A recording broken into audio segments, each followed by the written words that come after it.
So guys, ito na po guys ang hotdog na pinag-slice ko.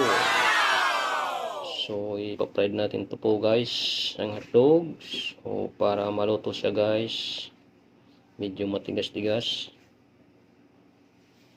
So pagkatapos nito guys, ma-fried na rin ang hotdog. Alisin natin dito, lagyan natin sa plato. So mix natin guys na fried.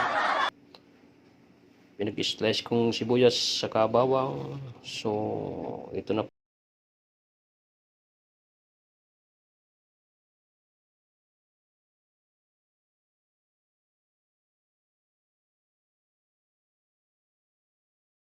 Ayan.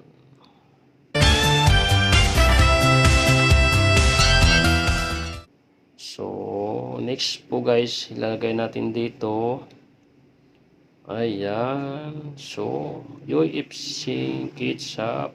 So pagkatapos nito guys, paghalo-haloan natin. So ayan na po guys ang UFC ketchup. So medyo hot, kalahati lang natin muna guys ilalagay. Pero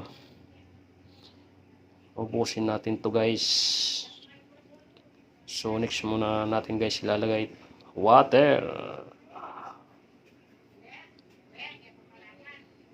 So guys, ito na po ang water.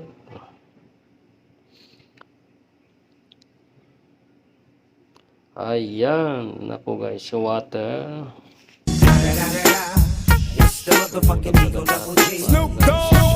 Kakaunti ang water, sabaw. So halo-haloan natin po guys. Ayan.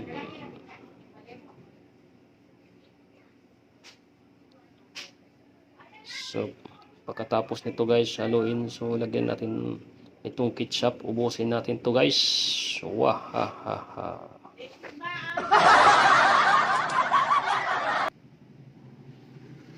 So ganito guys ang gawin nyo po guys pag kayo nang luto ng hotdog. Ayan. So ito po guys ang breakfast ngayon na ulam. Ayan. Ha, ha, ha.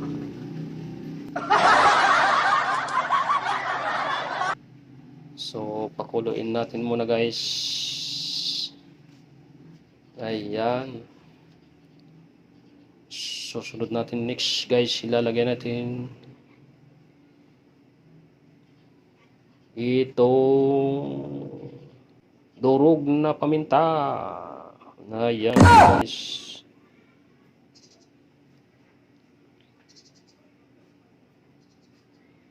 So pagkatapos nito guys, pakalagay natin durog na paminta. Ang isusunod natin ito oyster sauce. Ayan na po guys, ito po ang oyster sauce. So ubusin natin to guys para po masarap ang lasa. Malinamnam na ulam po guys.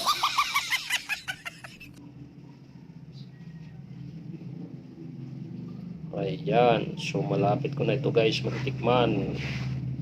Naluto ko. So haluin natin to guys. Ayan. Medyo malapot-lapot na guys ang sabaw. Ayan, malapot na.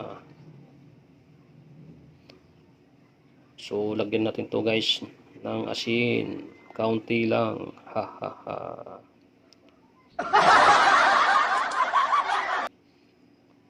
Ayan. So ganito lang guys ang gawin nyo po kung kayo ay gusto nyo matutunan kung paano magluto ng hotdog na mayroon ketchup. So tikman natin guys. So natikman natin guys. Tamang templada. So okay na po guys. Luto na siya. So kakain na po tayo guys.